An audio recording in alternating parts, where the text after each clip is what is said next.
Bueno, Carlos Alberto, muchísimas gracias por vuestra más que generosa presentación.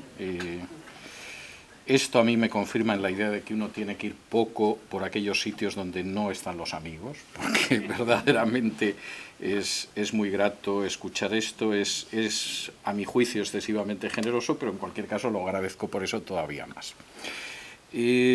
Para mí es también un orgullo el hecho de poder formar parte a partir de ahora de ese Consejo Consultivo del Instituto Interamericano para la Democracia, aunque eso signifique tener que evacuar el trámite de dar una exposición o una conferencia en los próximos minutos. Tengo que decir que de todas formas he sentido una especie de placer malévolo a la hora de escoger el tema de la exposición, porque el tema es Estados Unidos como tierra de exiliados. Es un tópico decir que Estados Unidos es un país de inmigrantes. Sobre eso ha escrito mucha gente. El propio presidente Kennedy, antes de ser presidente, escribió un libro demostrando que Estados Unidos era una tierra de inmigrantes. Por cierto, en el libro prácticamente no habla de los hispanos, que supongo que a finales de los años 50 no eran tan importantes, pero por supuesto dedica una generosa porción de sus páginas a los irlandeses, lo que es comprensible, y de hecho nadie puede negar que Estados Unidos es una tierra de inmigrantes, porque la verdad es que no se puede entender la historia de Estados Unidos sin una referencia a los inmigrantes, y me atrevería a decir que tampoco se puede entender la del mundo sin esa referencia a los inmigrantes que han ido construyendo Estados Unidos. Hay gente a la que esa definición no le agrada, hay gente que incluso la mira con reticencia, pero sinceramente no creo que la prosperidad de Estados Unidos, pasada, presente y futura, pueda seguir construyéndose sin la base de los inmigrantes. La afirmación es exacta, pero yo en los próximos minutos querría detenerme en el hecho de que Estados Unidos históricamente no solo es una tierra de inmigrantes, que vinieron aquí buscando una vida materialmente mejor para ellos y para sus familias, sino que también es de manera predominante una tierra de exiliados, en términos históricos. Exiliados que llegaron hasta estas tierras en busca de una libertad y de una tolerancia que no existía en sus lugares de origen y que además era una libertad y una tolerancia que para ellos era absolutamente indispensable, porque sin ella no eran capaces de seguir afrontando su propia existencia. No voy a intentar ser exhaustivos, eso es absolutamente imposible, pero sí que en los próximos minutos quisiera dar algunas pinceladas que demuestren cómo históricamente Estados Unidos es una gran tierra de exiliados. La verdad es que para llegar a esa conclusión no hay nada más que examinar de manera por lo menos somera la historia de los Estados Unidos. Si hacemos abstracción de los primeros europeos que pisaron el territorio de lo que ahora es Estados Unidos, que eran exploradores españoles, que pasaron por lugares como la Florida, Nuevo México, California, Arizona o Georgia, lo cierto es que los primeros personajes que realmente dejaron huella en Estados Unidos, que tuvieron una relevancia que se perpetuó con el paso de los siglos y que desde luego son personajes que de alguna manera sentaron las primeras bases de esta gran nación, fueron exiliados. Y esos exiliados los conocemos convencionalmente como los padres peregrinos. A los padres peregrinos se les suele unir al Día de Acción de Gracias, al pavo, al maíz, a la tarta de calabaza y a otros eventos indudablemente sabrosos, que sí tienen relación con los padres peregrinos. Algunos en un análisis intercultural hablarían de sus buenas relaciones con los indígenas. Desde luego, sin esas buenas relaciones, los padres peregrinos no hubieran sobrevivido el primer invierno en estas tierras. Pero quisiera decir que ninguna de esas circunstancias, por sabrosas que puedan resultar, explica ni cómo llegaron aquí, ni por qué llegaron aquí y sobre todo por qué tienen influencia aquí. Los padres peregrinos eran exiliados que habían partido de Inglaterra fundamentalmente en busca de la libertad religiosa. Eran puritanos, lo cual significaba que disfrutaban de una cierta tolerancia en la Inglaterra que tenía una iglesia oficial, pero no era menos cierto que esa iglesia oficial periódicamente les sometía a cortapisas que los puritanos encontraban intolerables. Tan intolerables que aquellos puritanos ingleses inicialmente pensaron en exiliarse y en exiliarse a Holanda. Y era lógico, Holanda era una república, se había liberado del dominio español, tenía una visión teológica calvinista y precisamente por eso era enormemente tolerante. Por ejemplo, los judíos españoles que habían sido expulsados a finales del siglo XV habían decidido afincarse en Holanda, entre ellos Baruch Espinosa y buena parte de los judíos procedentes de España y de Portugal. Y es verdad que algunos de esos puritanos ingleses se quedaron en Holanda, pero la mayoría decidieron que iban a tener un futuro más seguro, más libre y más próspero al otro lado del mar. Subieron a un navío que se llamaba el Mayflower, cruzaron el Atlántico y llegaron a lo que ahora es el territorio de los Estados Unidos. Su herencia iba a ser enormemente fructífera. Yo diría que fueron los primeros exiliados que llegaron a este país en busca de libertad y que dejaron una herencia enormemente positiva. No eran conquistadores en busca de gloria y oro, como los que habían llegado al centro y al sur del continente. Seguramente su visión tampoco era tan heroica como la de los conquistadores que habían llegado al centro y al sur del continente, pero sí tenían una cosmovisión basada en una serie de valores que serían transmitidos dentro de los Estados Unidos a lo largo de los siglos. Por ejemplo, daban una enorme importancia a la educación generalizada, que era indispensable para poder leer la Biblia. Es imposible leer la Biblia si uno no está alfabetizado. En el Mayflower el 80% de los exiliados hombres sabían leer y escribir. El 60%, algo más del 60% en el caso de las mujeres, de manera que los primeros que llegaron aquí podían ser menos heroicos que Pizarro, pero evidentemente eran bastante más alfabetizados que Pizarro, que siguió siendo un analfabeto toda su vida. Su visión del trabajo era una visión del trabajo también totalmente distinta. No lo contemplaban como un castigo de Dios, sino como un instrumento de realización. No venían a conquistar, sino a colonizar mediante el trabajo. Creían en la veracidad y el respeto a la libertad privada de una manera que a algunos les parecería angustiosa, exagerada, puritana. Y, por supuesto, aceptaban la idea de que la ley estaba por encima de las instituciones y que el hombre tendía por su propia naturaleza al mal, por lo cual el poder tenía que ser dividido y contrapesado, o de lo contrario, también a este lado del Atlántico podrían florecer las tiranías. Aquellos primeros exiliados que buscaban simplemente la libertad religiosa iban a ahormar el alma de Estados Unidos de una manera muy distinta a la de otras naciones del continente. Y tendría que decir que su influencia en el desarrollo de los futuros Estados Unidos es tan grande que en buena medida eso que se llama la peculiaridad americana, y que yo creo que en términos generales es enormemente positiva, esencialmente vino inspirado por los primeros exiliados. Tengo que decir que no fueron los únicos exiliados. Los primeros exiliados que llegaron a Estados Unidos eran casi todos religiosos. Por ejemplo, los cuáqueros, que venían de Inglaterra e Irlanda y que decidieron asentarse en las Indias occidentales, también eran disidentes religiosos. Eran pacifistas, eran abolicionistas y pensaron que iban a encontrar un lugar, desde luego la gran ciudad en la cumbre, a este lado del Atlántico. Su jefe se llamaba William Penn, y de él procedería, como ustedes saben, lo que conocemos ahora como Pensilvania, cuya capital tendría el nombre bíblico de Filadelfia. Filadelfia es una palabra griega que significa amor fraternal, pero si me permiten ustedes la nota culta, casi pedante, Filadelfia es el nombre de la única iglesia del Apocalipsis que se mantiene fiel a las enseñanzas de Jesús. Los cuáqueros tenían una tasa de alfabetización del 100%. Hombres y mujeres, a mediados del siglo XVII, y eso explica que destacaran en áreas como el comercio, fundarían una de las primeras aseguradoras mundiales, aunque Lloyd's haga mucho tiempo que ya no es cuáquera, en la banca, en la ciencia o en la educación. Y siendo los primeros abolicionistas, era el grupo al que pertenecía una familia que vendría después a territorio americano y de la cual surgiría años después el futuro presidente Lincoln. En 1658, también dentro de esta línea de exiliados religiosos, llegaron los primeros exiliados polacos a lo que luego sería Estados Unidos. Obviamente en 1658 no huían ni del nazismo ni del comunismo. En realidad huían de la Iglesia Católica, que había decidido acabar con los protestantes polacos. De manera que, igual que puritanos y cuáqueros, decidieron cruzar hasta este lado.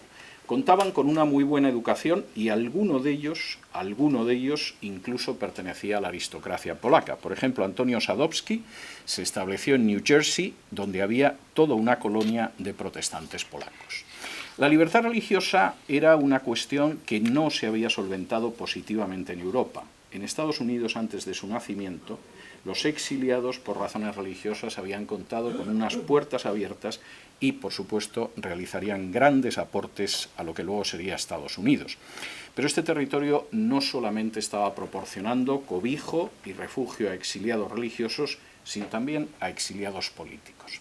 Sería muy largo hablar de ellos, pero muchos de ellos eran defensores convencidos de la libertad. Por ejemplo, en el siglo XVIII llegó hasta estas tierras Tom Paine, de estirpe cuáquera, aunque él no lo fuera, era un deísta, o por lo menos lo fue durante buena parte de su vida, pero era un convencido liberal.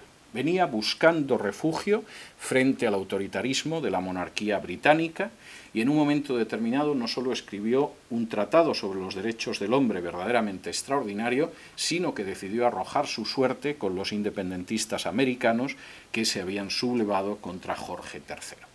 De hecho, Tom Paine fue un personaje tan absolutamente extraordinario que los padres fundadores de este país lo vieron marchar con pena cuando decidió que se embarcaba hacia Francia, porque en Francia había estallado también una revolución por la libertad y Paine quería colaborar en ella. Como él diría, su patria en última instancia no estaba ni en Inglaterra, ni siquiera en los recientes Estados Unidos, estaba en todo aquel lugar donde se luchara por la libertad. Desgraciadamente, Francia era un país mucho menos tolerante que Estados Unidos. Paine se vio encerrado en una mazmorra cuando Robespierre decidió pasar al terror. Paine no encontró la misma paz ni la misma tolerancia que había encontrado en Estados Unidos y decidió regresar a los Estados Unidos, donde falleció y fue sepultado. De manera bien significativa, para muchos Thomas Paine no era nada más que un americano y casi nadie recuerda su pasado europeo o su paso por la Revolución Francesa, y creo que en buena medida es justo que así sea, porque como él iba a pasar con muchos otros exiliados políticos del viejo continente. Por ejemplo, fue el caso de patriotas polacos que ahora llegaban no por razones religiosas, sino por razones políticas. Fue el caso, por ejemplo, de Kazimierz Pulaski o de Tadeusz Kościuszko. En el caso de Pulaski era un personaje verdaderamente notable. En el curso de la Guerra Civil Polaca quedó en el bando perdedor y encontró que la única posibilidad de vivir en libertad era marchar a ayudar a los rebeldes americanos. Era un excelente general de caballería, combatió como brigadier general del ejército continental y murió en una carga de caballería en la batalla de Savannah defendiendo a la incipiente República Americana. Por cierto, es considerado el padre de la caballería americana e igual que Kosciuszko tiene una estatua levantada en Washington D.F. precisamente porque es de los primeros americanos que además conquistaron la libertad para esta nación. Kosciuszko, como Pulaski, como Paine, eran los exiliados que llegaban a Estados Unidos buscando refugio de una más que peligrosa situación liberticida en sus naciones de origen.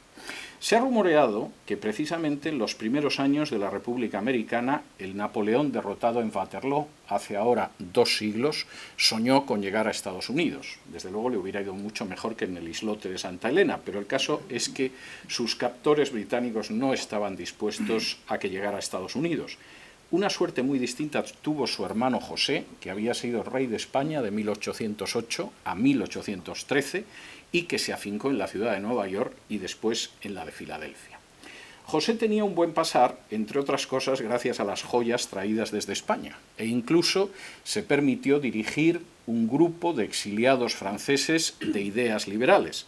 Se afincó en Point Breeze, en Bordentown, en Nueva Jersey, y allí llegó incluso a recibir ofrecimientos para convertirse en el nuevo emperador de México. Solicitud que rechazó, yo creo que muy prudentemente. José Bonaparte no permaneció, sin embargo, toda su vida en Estados Unidos, aunque realmente el país le gustaba mucho. En un momento determinado decidió regresar a Europa, no a Francia, y acabó falleciendo en 1844 en Florencia. Pero no solamente llegaban a Estados Unidos exiliados políticos del otro lado del continente, del otro lado del Atlántico, del viejo continente. Había gente que empezaba ya a llegar de los países situados al sur del Río Grande. Por ejemplo, todos ustedes han oído hablar del general mexicano Santana, siquiera porque sabemos cómo aplastó a los rebeldes tejanos que defendían la antigua misión del Álamo en Texas. Por cierto, misión en la que además de los tramperos de Tennessee había un número muy significativo de españoles e hispanos que no suelen aparecer injustamente en las películas, pero que habían decidido sumarse a la independencia de Texas. Es menos conocido que desde el año 1848 hasta 1874 el general Santana vivió exiliado en distintos países, incluido Estados Unidos. En 1869, el general Santana, que tenía 74 años pero seguía conspirando para regresar a México, se hallaba exiliado en Staten Island, en Nueva York. Y, por cierto, hizo una enorme aportación, sin pensarlo, a la cultura norteamericana y a la cultura mundial. Realizó la primera importación de chicle a Estados Unidos. Su idea es que el chicle se podría utilizar para forrar las llantas de los carros y hacer que circularan de mejor manera. No salió bien, no pudo conseguir financiar el golpe de Estado que pensaba dar en México, pero hubo un norteamericano que aprovechó el chicle de Santana para inventar la goma de mascar. Y no se puede decir que le fuera nada mal en ese sentido. A esas alturas, los exiliados políticos que iban llegando a Estados Unidos a lo largo del siglo XIX fueron del más diverso pelaje. Aparte del Santana, que soñaba con dar un golpe de Estado, estaba, por ejemplo, el mestizo canadiense Louis Riel, que en 1870 intentó lo que se llamó la resistencia del Río Rojo contra el gobierno británico, que fracasó y que tuvo que exiliarse en los Estados Unidos. No se quedó para siempre en el territorio de la Unión. En 1884 regresaba para dirigir la rebelión del noroeste. En fin, si alguien piensa que ciertamente la idea de regresar al país y cambiar el gobierno es una idea cubana, verán ustedes que hay muchos antecedentes.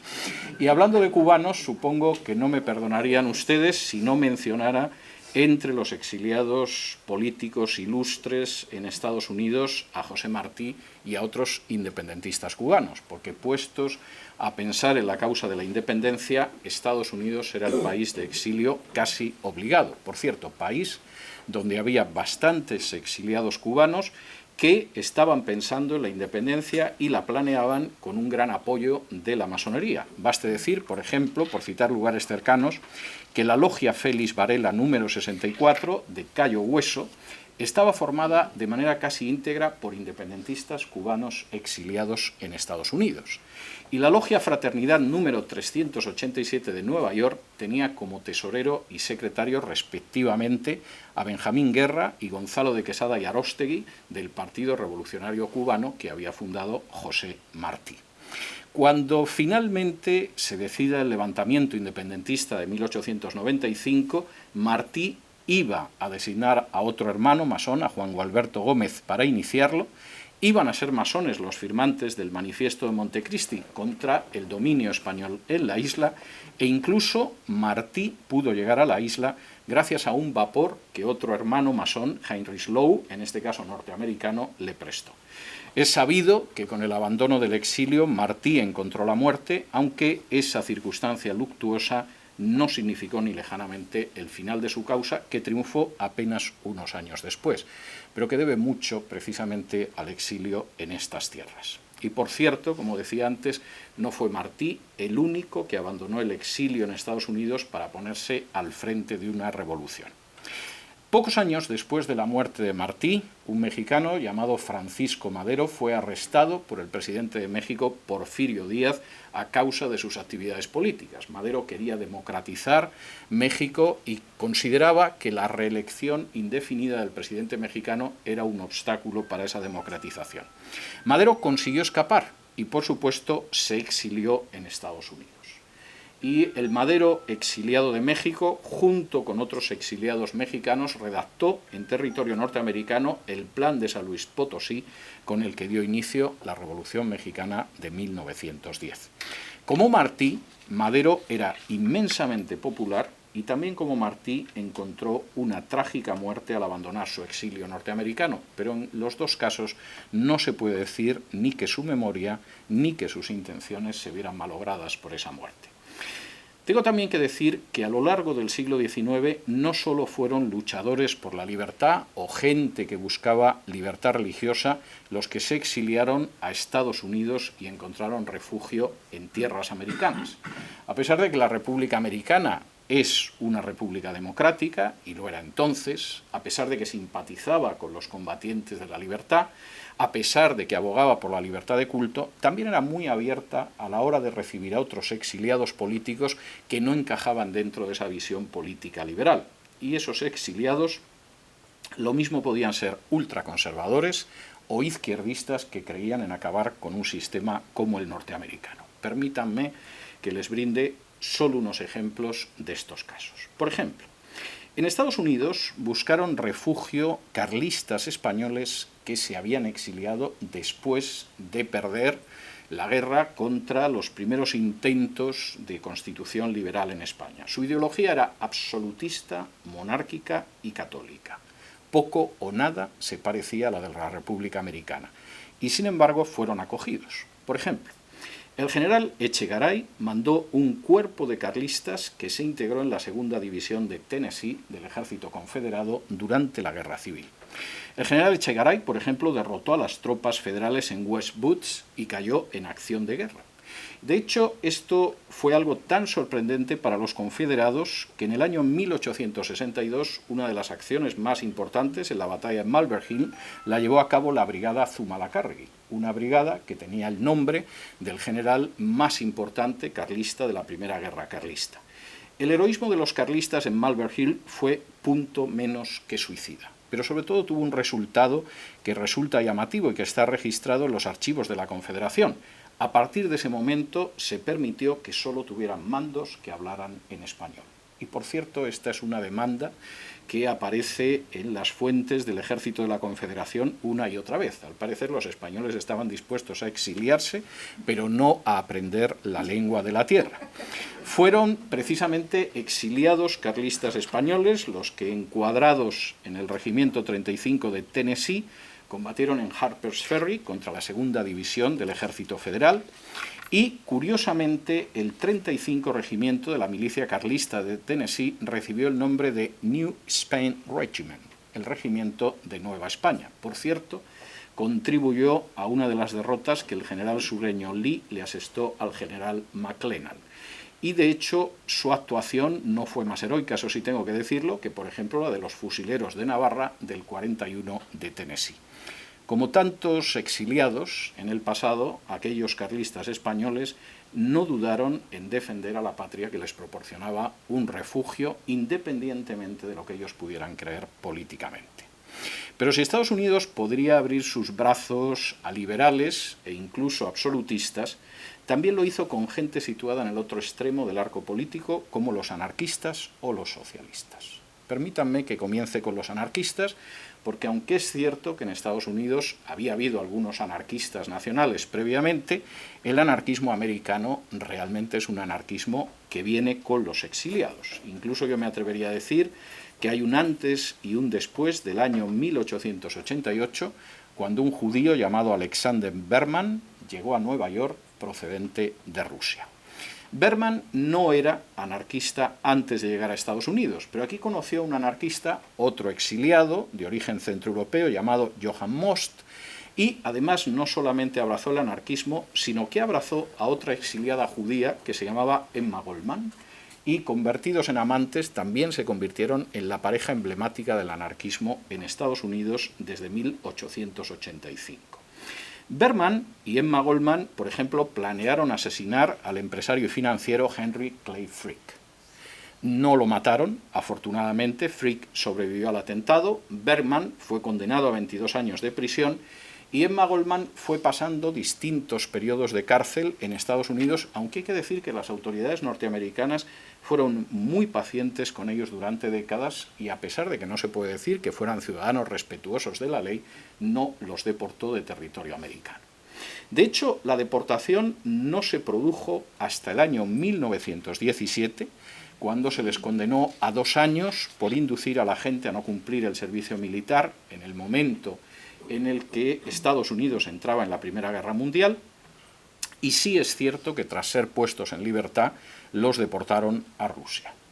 Emma Goldman no quedó entusiasmada con Rusia. No les voy a contar sus aventuras en Rusia porque serían muy deprimentes. Y de hecho, en Rusia llegó a la conclusión de que los bolcheviques habían acabado con la libertad, que había que marcharse de Rusia, y durante los años siguientes pasó por Inglaterra, el Canadá, Francia, España, donde hubo un experimento anarquista que a Emma Goldman le maravilló, y al final de su vida decidió regresar a Estados Unidos. Pero esta vez las autoridades eran menos tolerantes y tuvo que fallecer fuera de territorio americano, no muy lejos, en Toronto y en 1940. Más conocidos seguramente para muchos que Berman o Goldman son los dos anarquistas italianos refugiados en Estados Unidos, exiliados en Estados Unidos, que respondían a los nombres de Sacco y Vanzetti. En 1920, Sacco y Vanzetti fueron acusados de haber perpetrado un atraco con homicidio que desencadenó una causa célebre no por Sacco y Vanzetti, sino porque la Unión Soviética ya había llegado a la conclusión de que merecía la pena desacreditar el único sistema alternativo al sistema soviético, que era Estados Unidos, y organizó una gran campaña internacional de apoyo a Sacco y Vanzetti, que a pesar de todo fueron ejecutados en 1927. Ahora sabemos que a pesar de Joan Baez, Sacco era culpable, y Vanzetti sabía que era culpable y prefirió perder la vida a denunciar a su compañero, porque eso hubiera significado un golpe moral a la propaganda del anarquismo. Pero este país es generoso incluso con ciertos exiliados. Todavía en 1977 el gobernador Michael Dukakis nombró una comisión para limpiar la memoria de Sacco y Vanzetti. La comisión no la pudo limpiar, porque evidentemente la historia es la que es, pero sí es verdad que el comité ad hoc llegó a la conclusión de que el juicio no había sido todo lo imparcial que tenía que haber sido. Más relevantes que los anarquistas fueron los exiliados socialistas en Estados Unidos, que empezaron a llegar, fíjense ustedes, en 1848, después de la Revolución Europea que estalló ese año. Por cierto, uno de los primeros, que se llamaba Joseph Weidemeyer, era un alemán amigo de Karl Marx y en 1851 se estableció en Nueva York. Estos exiliados sabían que en Estados Unidos iban a encontrar la libertad que no era posible ni siquiera en la liberal Inglaterra. Y ciertamente fue así.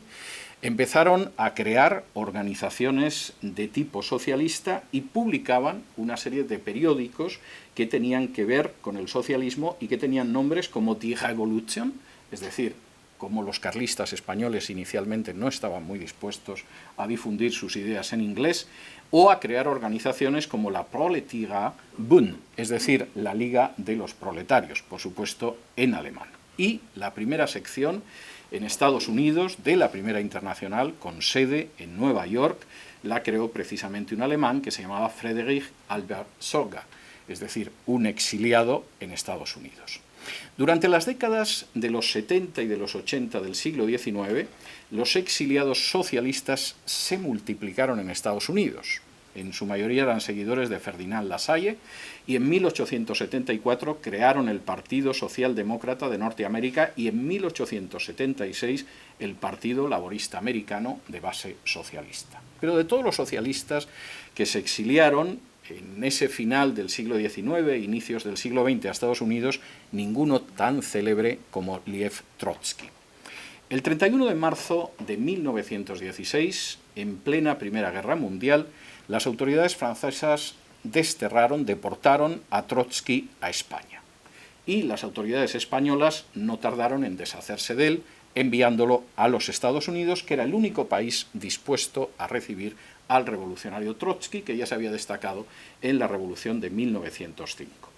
Trotsky llegó a Nueva York el 13 de enero de 1917 y, por supuesto, como exiliado no tuvo ningún tipo de problemas. Se quedó durante casi 3 meses en el Bronx, concretamente en el 1522 de la Vice Avenue, y escribía en ruso para Novy Mir, que era una revista socialista, El Nuevo Mundo, y en yiddish para una revista socialista judía que se llamaba Der Vorwärts, que es algo así como El Adelante.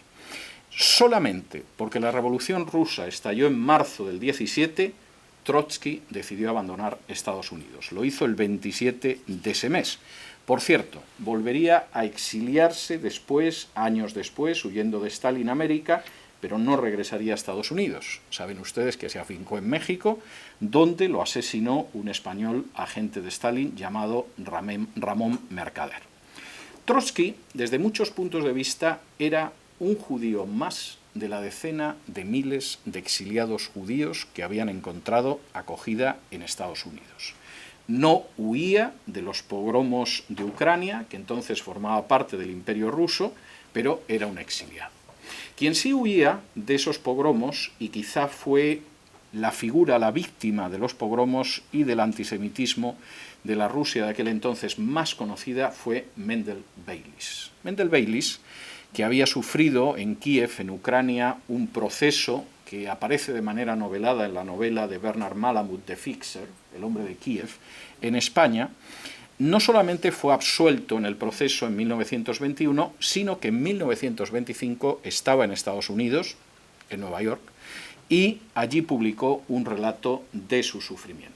Seguramente ustedes conocen la historia. Mendel Beilis fue acusado de haber realizado un crimen ritual, que es una acusación que desde la Edad Media ha recaído sobre los judíos. Supuestamente se secuestra a un niño, se le extrae la sangre, esa sangre se mezcla con los panes, las machot de Pascua y se come de manera ritual. Este disparate, por supuesto, no encontró ningún perito ruso que quisiera apoyarlo y finalmente la acusación tuvo que recurrir a un sacerdote católico polaco que dijo que era verdad, a pesar de lo cual fue absuelto por el jurado. Beilis tuvo una relativa popularidad cuando llegó a territorio norteamericano, pero cuando murió en Saratoga Springs de manera inesperada en un hotel en 1934, casi nadie se acordaba de él, aunque hay que decir que a su funeral fueron millares de judíos que de pronto les vino a la memoria que Mendel Beilis había encontrado refugio en Estados Unidos. En la actualidad, su tumba se encuentra en Queens, en Nueva York, y cerca de su tumba están las de otros dos exiliados judíos, también, por supuesto, en Estados Unidos. Uno, Leo Frank, y el otro, Sholem Aleichem, el Mark Twain judío, al que seguramente ustedes conocerán, siquiera porque sus relatos de Tevi fueron la base para el musical del violinista en el tejado. Entre los refugiados judíos que había en Estados Unidos no solo hubo anarquistas, socialistas o víctimas del antisemitismo ucraniano, también hubo sionistas, a pesar de que en aquel entonces los sionistas no eran importantes, eran considerados un movimiento marginal e incluso controvertido y condenable en el seno de la comunidad judía. Fue el caso de un exiliado judío procedente de Polonia que se llamaba Ben-Zion Milejkowski, aunque cuando llegó a Estados Unidos su nombre ya era Ben-Zion Netanyahu, porque había pasado previamente por el mandato británico de Palestina y había adoptado un apellido hebreo, el de Netanyahu. En 1940, Ben-Zion Netanyahu se exilió a Estados Unidos y de manera nada original para un judío exiliado en Estados Unidos se afincó en Nueva York. La actividad de Netanyahu fue enormemente interesante. Fue el secretario de Jabotinsky, que también estaba exiliado en Estados Unidos y que era el dirigente del sector revisionista, a decir verdad fascista, del sionismo, que en esos momentos intentaba recoger fondos entre los judíos norteamericanos, pero aparte de ser el secretario de Jabotinsky, Netanyahu se dedicó a redactar su tesis doctoral en Filadelfia. Y por cierto, es una tesis doctoral muy interesante dedicada a otro judío español que tuvo que exiliarse y que se llamaba Isaac Abravanel y que murió a inicios del siglo XVI. Netanyahu era un defensor de las tesis del Gran Israel mientras estuvo en Estados Unidos. Por ejemplo, cuando la ONU decidió dividir el mandato británico de Palestina y crear dos estados, se opuso y junto con otros judíos exiliados publicó una carta oponiéndose en el New York Times. No ocultaba que la única salida que veía para el Estado de Israel era que expulsara a toda la población árabe que había en su territorio, y cuando finalmente se estableció el Estado de Israel en el 49, Netanyahu, por supuesto, se afincó allí, pero regresó muy a menudo a Estados Unidos. Por ejemplo, hubo una época en la que, interesantísimo y competente historiador, enseñó en la Universidad de Cornell. Y por cierto, por si alguien no lo ha sospechado todavía, este Netanyahu, que fallecería más que centenario, fue padre de un héroe de guerra israelí caído en la operación de rescate contra terroristas en Entebbe y padre del actual ministro de Israel, lo que explica muchísimas cosas. Por cierto, no fueron pocos los que compusieron la nueva oleada de judíos exiliados, muy pocos de ellos sionistas, que huían del nazismo y que llegarían a tierras americanas. Lo mismo sucedería con rusos que buscaban refugio de la dictadura soviética. Seguramente el exiliado en Estados Unidos más importante de esos rusos fue Alexander Kerensky. Kerensky inicialmente se estableció en Francia. Cuando los nazis entraron en Francia en 1940 se exilió a Estados Unidos y no sé si para celebrarlo contrajo su segundo matrimonio nada más llegar a territorio americano con su segunda esposa en Martins Creek, en Pensilvania. Salvo una pequeña pausa de unos meses, cuando se supo que su esposa iba a morir de una enfermedad terminal y como era australiana quería morir en Australia y Kerensky la acompañó, Kerensky pasó todos sus años de exilio en Estados Unidos, en Nueva York y también en la institución Hoover en Stanford, en California. Hubiera querido que sus restos hubieran reposado en territorio americano, pero cuando falleció en 1970 se produjo una curiosa circunstancia que lo impidió. La Iglesia Ortodoxa rusa se negó a enterrarlo en sagrado porque era masón. La Iglesia Ortodoxa serbia alegó que había abierto el camino a Lenin, lo cual era todavía peor que ser masón, y al final Kerensky solo pudo ser enterrado en el cementerio de Putney Vale, de carácter no denominacional en Londres, lo cual no deja de ser curioso. Por supuesto, el ascenso de los fascismos provocó nuevas oleadas de exiliados a Estados Unidos. A veces eran judíos como Einstein. Einstein, por cierto, que estaba de visita solamente en Estados Unidos en 1933, en ese momento Hitler llegó al poder y decidió que lo mejor que podía hacer era quedarse en Estados Unidos. Obtuvo la nacionalidad norteamericana en 1940. En otros casos, los exiliados no eran judíos, como Thomas Mann, que llegó a Estados Unidos en 1942 y en 1944 había recibido la nacionalidad norteamericana. Y antes de ellos había llegado algún español incluso que negaba ser español. Fue el caso del lehendakari vasco, José Antonio de Aguirre, que se asentó en Nueva York y que una de las primeras cosas que hizo al llegar al territorio de Estados Unidos fue ofrecer al FBI el servicio de los nacionalistas vascos para enfrentarse con el comunismo, al que paradójicamente había combatido su adversario en la guerra civil, el general Franco. Con todo, posiblemente el exiliado español más ilustre en Estados Unidos, yo diría que el más revelador en esa época, fue Juan Ramón Jiménez.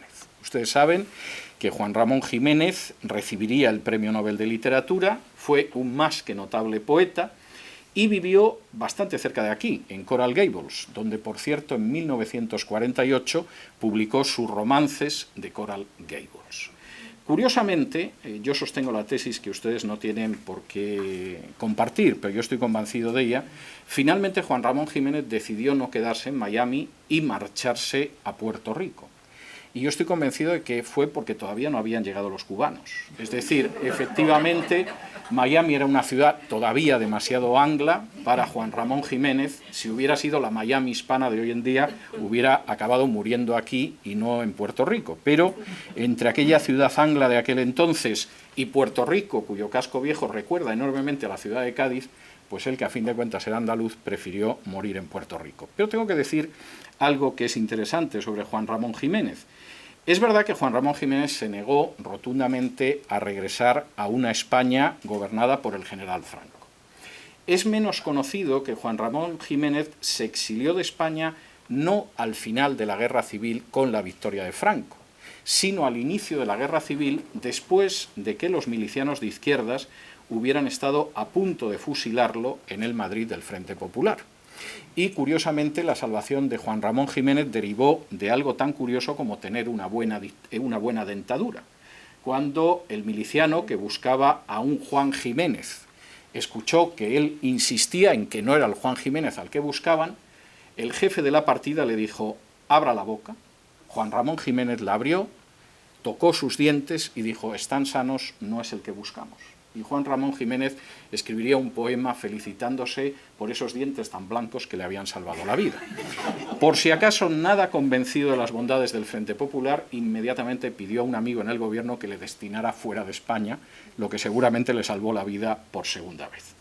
De entre todos los exiliados de Europa que recalaron en Estados Unidos en aquellos terribles años 30 y 40, pocos serían tan agudos y tan astutos como un judío alemán llamado Bertolt Brecht. Bertolt Brecht, un gran dramaturgo alemán, salió de Finlandia el 3 de mayo de 1941 para llegar a los Estados Unidos. En el curso de su exilio americano escribió algunos de sus mejores dramas, como Galileo, Madre Coraje y sus hijos, El círculo de tiza caucasiano y Terror en el Tercer Reich, entre otros. Incluso hizo una incursión en Hollywood. Escribió el guión de Hammen All Die, Los verdugos siempre mueren, creo que es el título en español, y, de manera bien curiosa, la película estaba dirigida por otro exiliado que se llamaba Fritz Lang. La película recibió una nominación al Oscar por su banda sonora escrita por un tal Hans Eisler. Eisler, como Fritz Lang, como Bertolt Brecht, era también un exiliado político. Y cuando en un momento determinado comenzó la Guerra Fría, después de la Segunda Guerra Mundial, Brecht, junto a otras 41 personas, recibió una citación para comparecer ante el Comité de Actividades Antiamericanas. Brecht inicialmente pensó en negarse a declarar, pero al final su astucia natural le llevó a comparecer el 30 de octubre de 1947. Brecht apareció fumando exactamente la marca de puros que prefería uno de los miembros del Comité de Actividades Antiamericanas, lo que inmediatamente provocó una corriente de simpatía entre el declarante y quien presidía el tribunal. A continuación, con un descaro impresionante, fingió que no sabía inglés y requirió los servicios de un intérprete que, cuando traducía del alemán de Brecht al inglés, hablaba en un inglés que el propio Brecht ya no entendía. Pero lo cierto es que Brecht resultó tan absolutamente convincente que, cuando acabó su declaración, el vicepresidente del comité, el republicano Karl Mundt, le dio las gracias por su cooperación. Por si acaso, al día siguiente Brecht abandonó su exilio en Estados Unidos y regresó a Europa, y de todos es sabido que terminó sus días como un miembro de la nomenclatura de Alemania Oriental, y desde luego no pasó un solo día en la cárcel como les pasó a los 10 de Hollywood. La Segunda Guerra Mundial fue sucedida por la Guerra Fría. Eso significó que Brecht no escribió más para Hollywood, y también que hubo algún cambio de exiliados. Por ejemplo, gracias a la operación Paperclip, no menos de 1.500 nazis recibieron asilo en los Estados Unidos. No pocos de ellos eran oficiales de las SS, y alguno, además de oficial de las SS, era un notable científico como Werner von Braun. De manera que, en última instancia, se abría también las puertas de Estados Unidos a aquellos que estaban dispuestos a combatir al comunismo, aunque fuera ahora al servicio no del Tercer Reich, sino de la democracia. Por cierto, entre estos exiliados se encontrarían los patrocinadores de la idea, ya en los años 40, de que era conveniente valerse del integrismo islámico como aliado para combatir entonces a la Unión Soviética. Las consecuencias de haber aceptado ese punto de vista se extienden hasta la actualidad, pero creo que no merece la pena desviarse al respecto. Con todo, los nazis exiliados en Estados Unidos fueron una gota en el océano de exiliados que recibió Estados Unidos en la posguerra. El número de exiliados era tan grande, Europa había quedado destrozada y media Europa había caído en manos de Stalin, que en 1948 el Congreso de los Estados Unidos promulgó su primera norma política en defensa de los refugiados. Hasta ahora, Estados Unidos había podido existir durante mucho tiempo, casi 3 siglos, recibiendo refugiados sin un solo papel que de alguna forma diera respaldo jurídico a esa política de generosidad. En 1948 se convirtió en ley la Displaced Persons Act, la ley de personas desplazadas, y de esa manera entraron en Estados Unidos inicialmente 250.000 de europeos desplazados, a los que se sumaron otros 400.000 más. Fue una medida de generosidad sin ningún tipo de paralelo en ningún país del mundo. No todos eran demócratas o amantes de la libertad, pero Estados Unidos, como antes de su fundación, abría sus puertas a aquellos que ansiaban vivir con más tolerancia que la que regía en sus países de origen. Durante las siguientes décadas, Estados Unidos siguió, ahora sí, mediante leyes aprobadas por el Congreso, proporcionando asilo político a exiliados que escapaban de dictaduras como la húngara, la polaca, la yugoslava, la de Corea del Norte o la china. Y en los años 60, el origen de los exiliados de pronto experimentó una importante mutuación y se situó a las mismas puertas de los Estados Unidos, merced a la llegada al poder de Fidel Castro y a la implantación de una dictadura comunista en Cuba. Las oleadas migratorias cubanas fueron varias, no todas se dirigieron a Estados Unidos, algunas en algún momento pasaron por España o algún país de Hispanoamérica, como por ejemplo en 1959, cuando los primeros exiliados pensaban que Fidel Castro no tardaría mucho en caer. Sin embargo, lo cierto es que Estados Unidos iba a convertirse con una enorme rapidez en el lugar especial para lo que esperaban tan feliz y todavía no acontecido suceso. El exilio cubano, lo saben ustedes, se prolonga hasta la actualidad.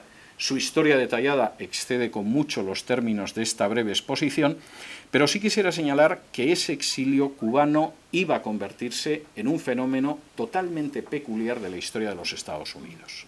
Por la cantidad de exiliados, absolutamente desproporcionada en relación con cualquier otra nación, por la calidad de los exiliados dentro de esa cantidad, por su extensión en el tiempo y por su repercusión legislativa. Sería tema solo de una tesis doctoral ver cómo el exilio cubano en Estados Unidos ha tenido una repercusión legislativa que no ha tenido ningún otro exilio a lo largo de la historia de Estados Unidos. Otra nueva oleada de exiliados tuvo lugar con la caída de Vietnam en abril de 1975.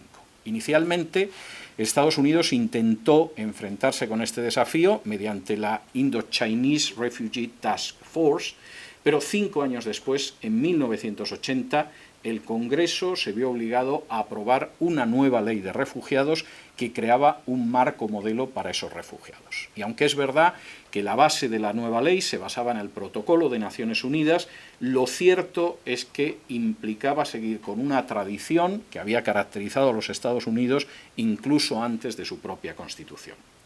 Desde el año 1975, Estados Unidos ha establecido en su territorio a no menos de 2,5 millones de refugiados por razones de carácter político.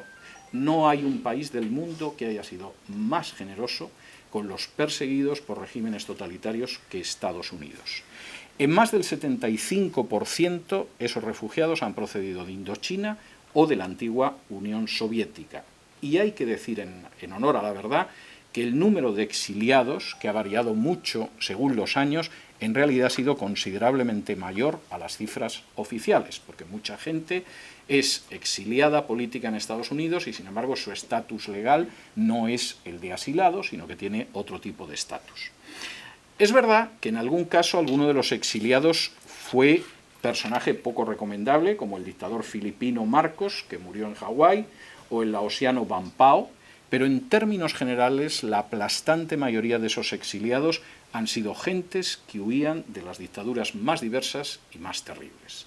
A veces iraquíes que se refugiaban del gobierno de Saddam Hussein, a veces los iraníes que huían del régimen de los ayatolas y, por supuesto, a esto hay que sumar las víctimas del denominado socialismo del siglo XXI, que lo mismo podía ser la Nicaragua sandinista, la Venezuela chavista, la Bolivia moralista o el Ecuador correísta.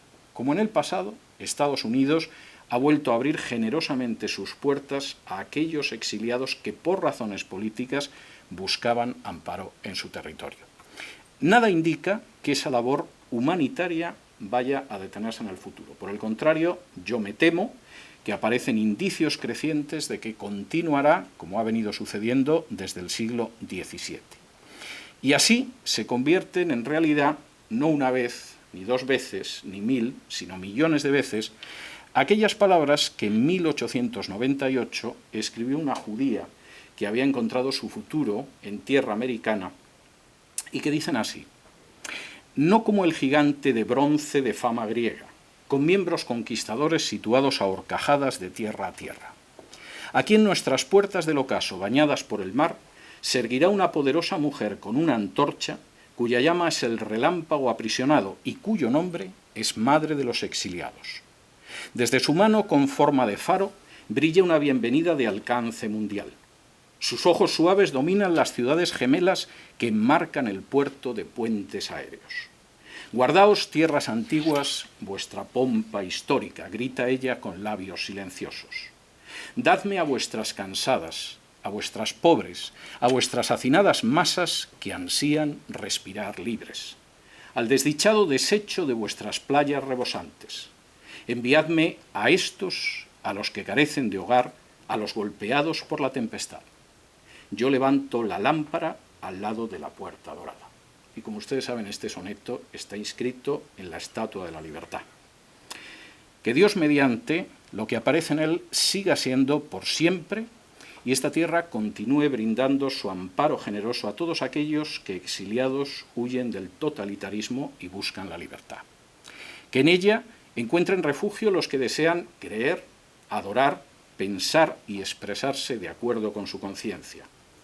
Y que Estados Unidos solo deje de ser tierra de exiliados cuando no existan, afortunadamente, lugares de los que resulte obligado a exiliarse. Que así sea. Muchísimas gracias.